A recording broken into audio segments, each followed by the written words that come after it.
Alright, here we are in Adobe After Effects, and the first thing that I will do is import my footage. You can download the same footage with the link in the description if you want to follow along with the exact same footage. So I'll select my files and import these in After Effects. If I double click on the Harry Potter backplate, we'll see that we just have an empty scene here. This is just as a reference for our first shot. So I'm going to import this in a new composition, and then I will drag my teleport in on top of that. I will go to composition settings and just rename this to a main comp so it doesn't take the name from my first footage. Click OK. I will drag the footage from the teleport in and just move it all the way to the end, so it's actually ending right there. So we have an empty space waiting for it, and then I jump in, I teleport in.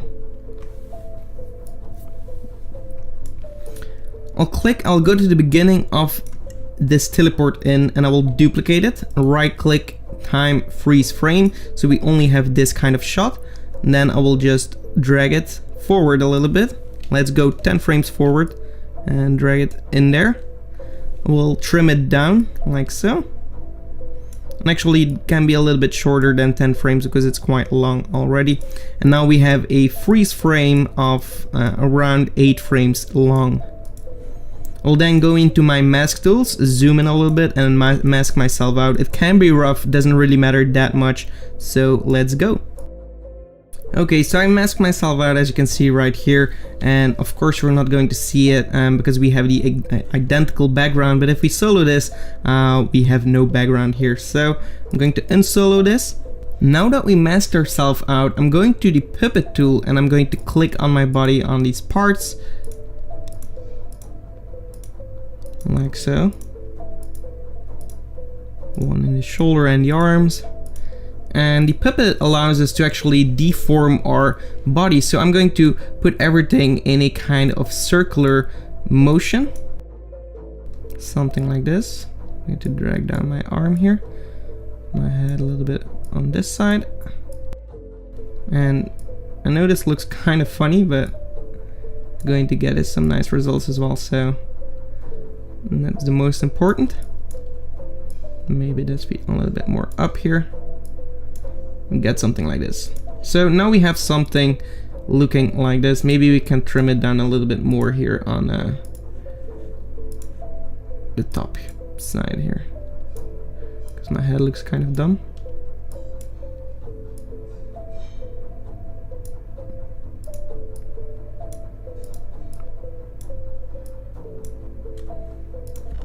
Alright, so this looks pretty nice.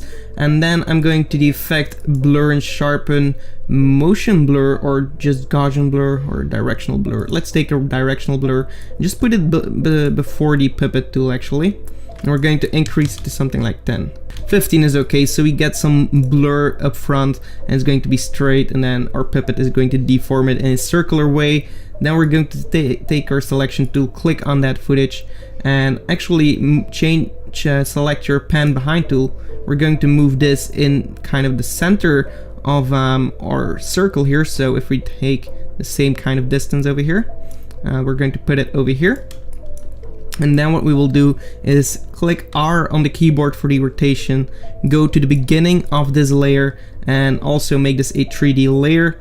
And we're going to move the Z rotation right here. So that's going to rotate our shot here. So I'm going to click on the stopwatch for my Z rotation, go to the end of my frame here, so that's right here, and I'm going to rotate it one time. So it's going to rotate like so.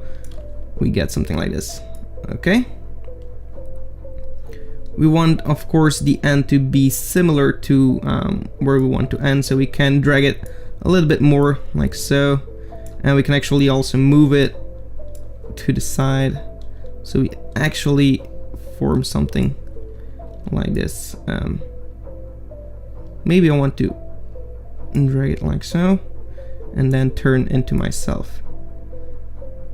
Okay, so right now we turn around and then I kind of jump into my being and then just falling out, something like so. I'm just going to start on the other on another rotation, so we can see that we're almost twice in the rotation. So I'm just going to position this a little bit further as well. So we just turn one time because I think it's a little bit too fast. So now we have something like this. Okay. We're also going to click on enable motion blur for that layer. If you don't see that, just toggle the switches and enable it, and also enable it for the composition. You can always right click composition settings and go to the advanced, and right here you can increase your shutter angle if you want to. That's going to give a little bit more blur right here. So we can click OK, and then we're going to duplicate our teleport. And we're just going to press the W key on our keyboard, and then we want to rotate things a little bit. So maybe one like this. Click on the rotation for the Z and go to the end of the keyframe. So make sure that both of these keyframes are selected while being with your time scrubber on top of one. So it's actually selected. And if we're going to move this, it's also going to offset both of these keyframes. So it's not going to be faster. And now we get something like this here. I'm going to click over here and actually rotate it a little bit more like so we can actually see it in the camera. Then duplicate it once more and maybe offset it like so right here, and also press U on the keyboard and click on Z rotation and go to one of these keyframes, and then also offset it, of course, maybe right over here. And now we have something like this. Okay, so you can play around with these settings. I think one of these still has to change.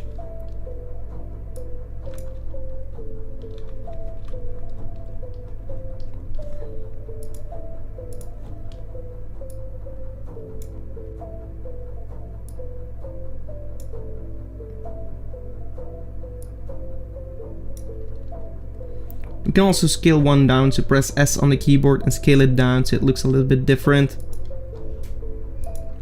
And then duplicate once more, and we're going to rotate it also on the Z here. So I'm going to press the R key again, click on the Z rotation, go to the end and rotate it on the opposite side here. So right over here.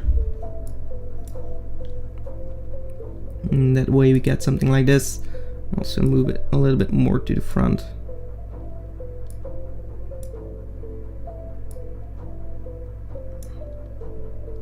Okay, there we go. So if we're going to play this back,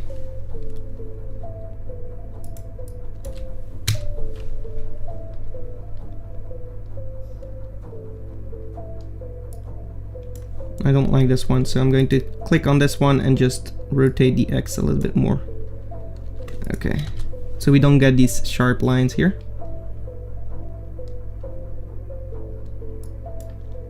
And actually we can take all of these and just reposition them to actually fit our composition, so we can actually keep them in the original location. And there we go. Okay.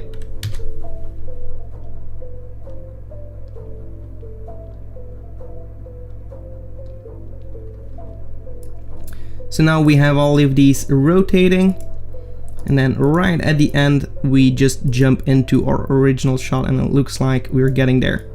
We can also click on one of these teleportations, press S on the keyboard, click on this keyframe, move like 3 frames forward or 4, and click on make a new keyframe.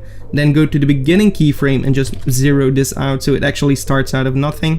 And then copy these keyframes, or just select them first, right click, time assistance, easy ease, and then copy and paste them on all of these.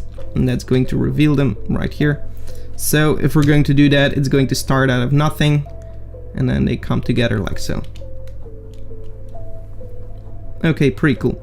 What you can do as well is right at the end here, where I jump in to add a little bit of a smoke buff. If you have kind of stock footage that gives something like that, we will be releasing a smoke puff pack in the future, but it's not quite ready yet. So if you're interested in that, definitely check our website. It depends on when you're seeing this tutorial, but yeah, that can really help out here with the final result. So to actually give it a shock effect, a little bit of smoke around your character right here. So once you have something like this, we can actually select all of these files and go to layer, pre-compose, and then move all the attributes.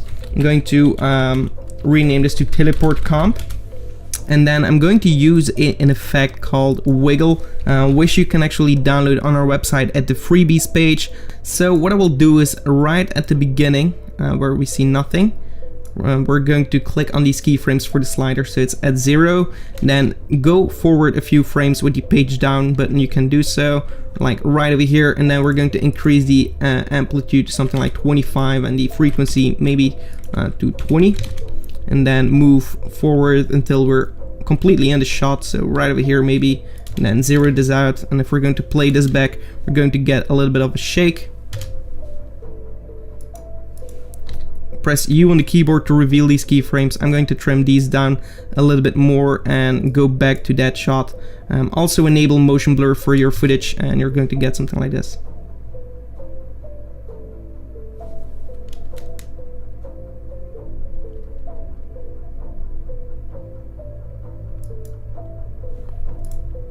The amplitude can be something like 15. Right click composition settings, go in advanced, and lower your shutter angle a little bit, like so.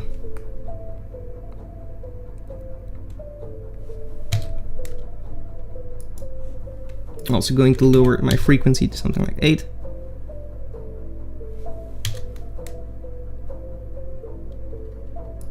And the amplitude to something like 7. It's a little bit too intense. Okay, so it's trial and error, but like 8 and 7 kind of works. Don't overdo it. It has to be subtle, so... Okay, this looks pretty cool. So now we have a little shake on the impact, and that gives it a little bit of better effect. So now we have a shake on the impact, and that's going to sell the shot a little bit better. We can trim these down even more if you want to, so it's actually real sudden that it starts to shake and then it fades out, like so. We can also select these last keyframes, right click, ease keyframe assistance, and easy ease right here. And now we have something like this. Alright, we have a pretty cool result. That's how to create a teleportation effect like in Harry Potter. I hope you enjoyed this tutorial. If you did, give it a like and also subscribe to the channel for more. Thank you so much for watching, and goodbye.